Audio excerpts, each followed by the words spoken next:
लोकसभा में यूपीएस पर उठे सवाल। सदन में पुरानी पेंशन बहाली को लेकर हुआ हंगामा। विपक्ष ने सरकार पर सवाल साधते हुए कहा है कि क्या आप पुरानी पेंशन बहाल करेंगे और आपने अभी तक जो नई पेंशन योजना यूपीएस को लागू किया है उसमें कितने कर्मचारियों ने हिस्सा लिया है और कितने कर्मचारी उसमें अभी तक ज्वाइन हुए हैं, और आप यदि आपने इसको लागू किया है तो क्या आप इसकी डेट बढ़ाएंगे। तो जो यूपीएस है उसके बारे में आपको बता दें, एकीकृत पेंशन योजना है जो रिटायरमेंट के बाद औसत वेतन का 50% आपको एक निश्चित राशि के रूप में मिलेगा और 50% राशि के लिए आपको 25 साल तक सेवा देना अनिवार्य है। सरकारी कर्मचारियों को न्यूनतम पेंशन 10,000 रुपये दी जाएगी। यदि आपने 15-25 साल ड्यूटी नहीं की तो आपको न्यूनतम पेंशन 10,000 रुपये मिल सकती है।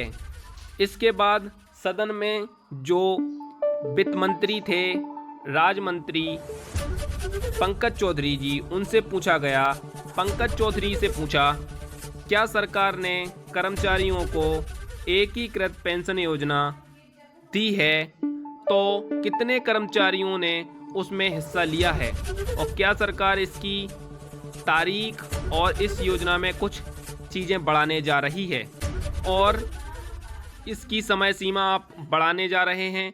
क्या कर्मचारियों को आपने कोई समय सीमा बताई है। ये अभी सरकार से लोकसभा के प्रश्न संख्या 1152 में पूछा गया है। तो जो राज्य मंत्री हैं पंकज चौधरी, उन्होंने बताया कि एकीकृत पेंशन योजना यूपीएस राष्ट्रीय प्रणाली के अंतर्गत एक विकल्प के रूप में शुरू की गई जो कर्मचारियों को दी जाएगी।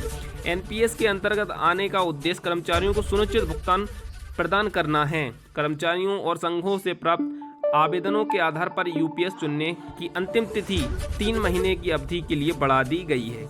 अभी जो यूपीएस की अवधि है उसको 3 महीने बढ़ा दिया गया है और 28 जुलाई तक इसमें शामिल कर्मचारियों की संख्या 31,000 ही हो पाई है। यानी 45 लाख कर्मचारियों में से 31,000 कर्मचारियों ने ही यूपीएस को चुना है।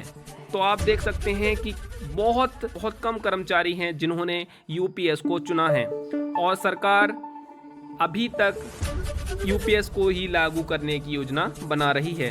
परंतु बहुत सारे यूनियन और संगठन ओपीएस की लगातार मांग कर रहे हैं और देखते हैं सरकार यूपीएस लागू करती है या फिर ओपीएस के विकल्प खोलती है। आगे और जानकारी